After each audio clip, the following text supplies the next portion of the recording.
Well, so it's very unfortunate, but I think the worst has happened to this thing. Some of you guys might remember me fixing this about a year or so ago. Actually, I think it was a little longer than that. But around last summer sometime, I was mowing with this in my front yard, and ever since I got this thing going, it was always smoking a little bit. So I just kept running it and kept running it. I kind of had a feeling that the rings were a little worn out. And sure enough, that one time I was using it, it just slowed down, and then it just quit. Felt like the compression kind of went down a little bit. It's not seized up or anything, but thankfully these Hondas are pretty easy to crack into. I was using it and it just quit. Got a little smoky. Not really too bad, but it did get a little smoky. Now, before I went this far as to taking this whole thing apart, I did do a compression test on it. It came out at 75 psi, and I did it 3 different times, and that's what it came out to be.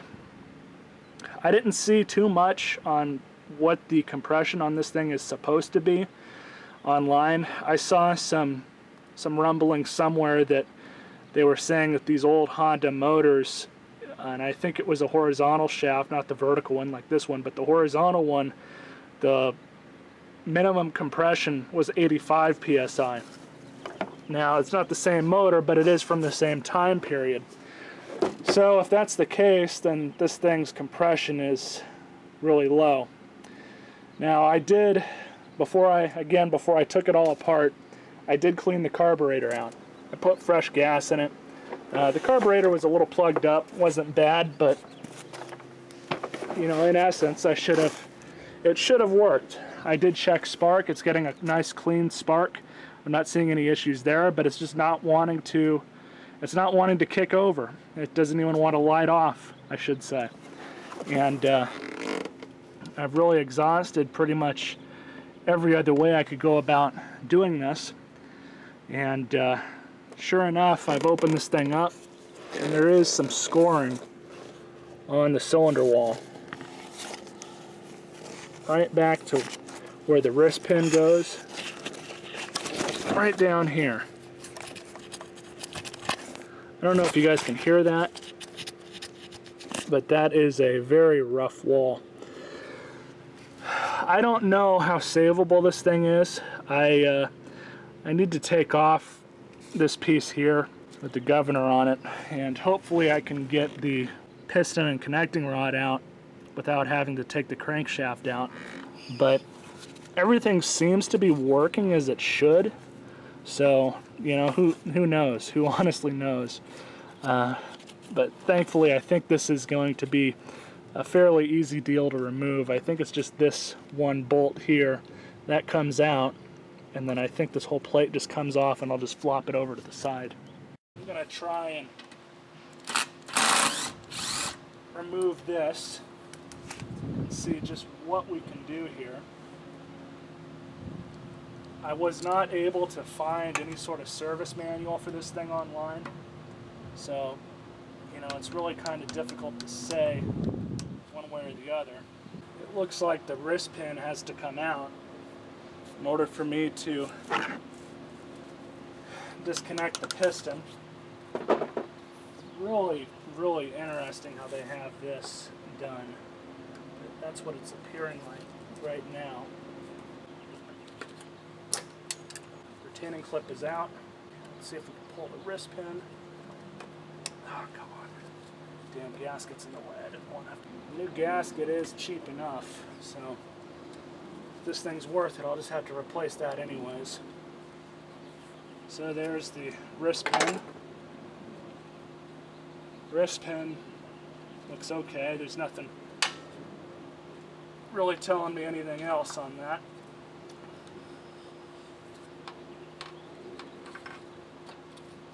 Pull the piston off, or pull the connecting rod off.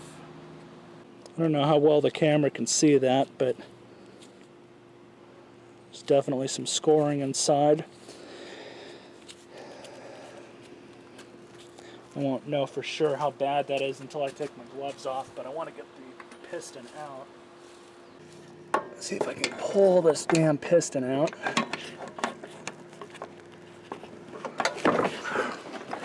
My knee up against this thing.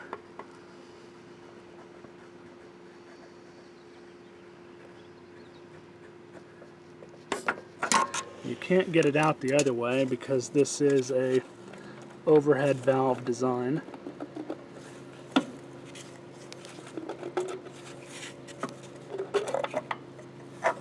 Look at that. Just enough room to get that thing out. Carbon buildup on the top. Sides of the skirts gouged up.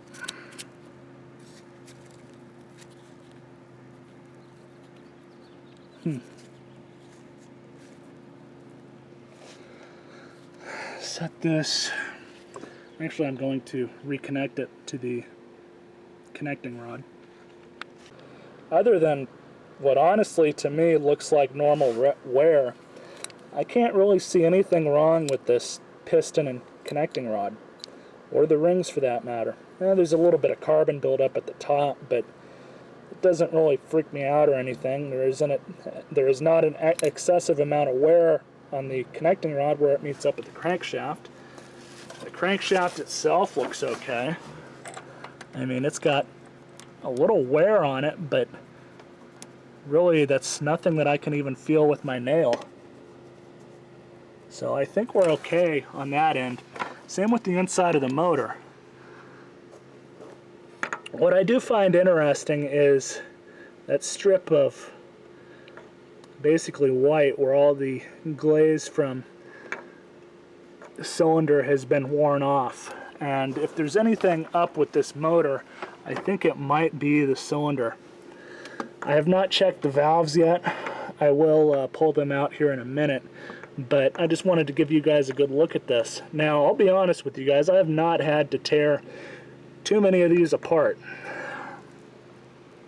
And honestly, when you get to this point, it's just really not worth it.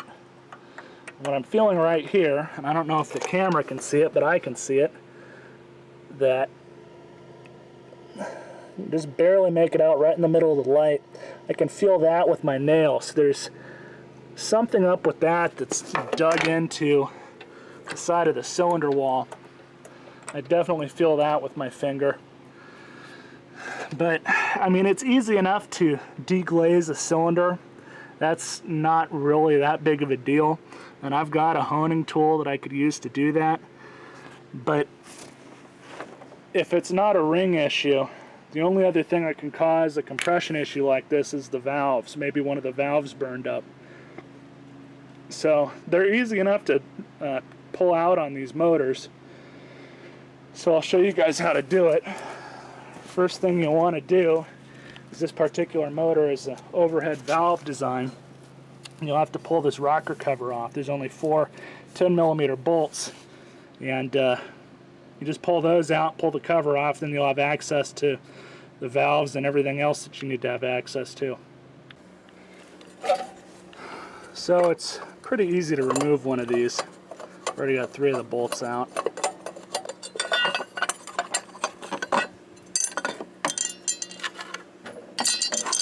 And now we have access to your whole valve assembly. These are 10mm nuts.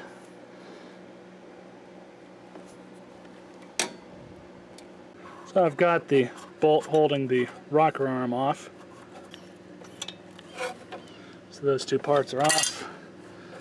Now we can pull the rocker arm off. Seems to be in okay condition. Pull the lifter and pull it up through the keyhole like that. Seems to be okay. It's got oil on it, so it's getting oiled like it should be. One important thing to note, you don't want to get these mixed up. This is the intake side of the motor. That's where the carb goes. So this is your intake lifter, intake rocker arm. You just really don't want to get these mixed up, so when you go back to put everything back together, it's not going to be an issue. So in order to pull your valve out, you have a valve spring and a retaining washer. So you just push that down and pull it out, and then you can push your valve through and get it from the other side. So the valve from the intake seems to be okay. I'm not seeing really any evidence of burning or anything out of the ordinary here. I mean, it looks okay. It looks like it's wearing evenly. But we can check the exhaust valve, seeing as how that one's kind of exposed to more heat and abuse than the intake is. So that comes off the same. Just gotta undo that, push it through. Now here's the exhaust valve. It's definitely sootier and dirtier. First impressions are, aside from it being covered in carbon, I'm not seeing really anything pointing me in the direction that this thing's bad. However, there is a bunch of carbon on this. I think it is a good idea to clean this thing up a bit with a wire wheel and go from there. So I just fired up the old Balder. The one on the right is the exhaust valve, and as you guys can see, there's something a little interesting on there. There was more of it on there, but the buffer, a wire wheel brush, took it right off, most of it. But it was all the way out here. So I don't know if that is, I don't think it's carbon, but it could possibly be, I don't know, something left over from maybe the valve burning up or something. I don't know. I've never seen one this bad, but there kind of is. I don't know how well the camera can pick this up, but right here, it looks like there's a slight indentation into the valve. So, and as I spin it around like this, that comes very readily apparent. So is it possible that this is a valve issue? Definitely.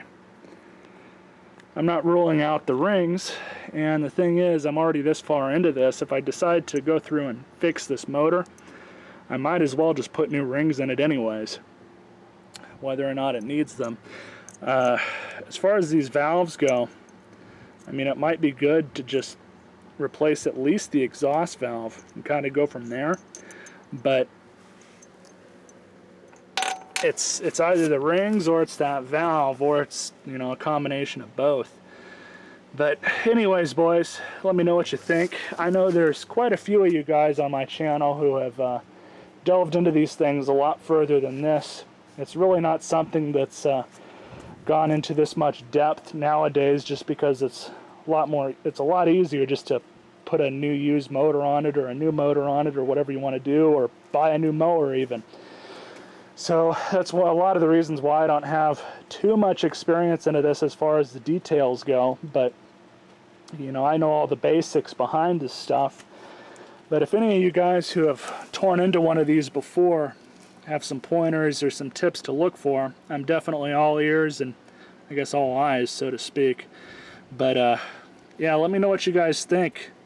It may be worth finding a new exhaust valve for this. It might be worth re-ringing the cylinder and giving it a quick hone job, but at the very least, I know I need a gasket, probably the rings, the exhaust valve, and I think that probably is it. Probably forgetting something else, but oh well. So if you guys have any pointers, definitely, for sure, let me know, because I am definitely curious to see if this thing's worth saving or not. I'll do some research and see how much all these parts are going to cost me, but if it's more than this thing's worth, it's not really worth going too much further with it as far as money's concerned. But we'll see what happens, boys. Hope you guys enjoyed this video. Stay tuned for more.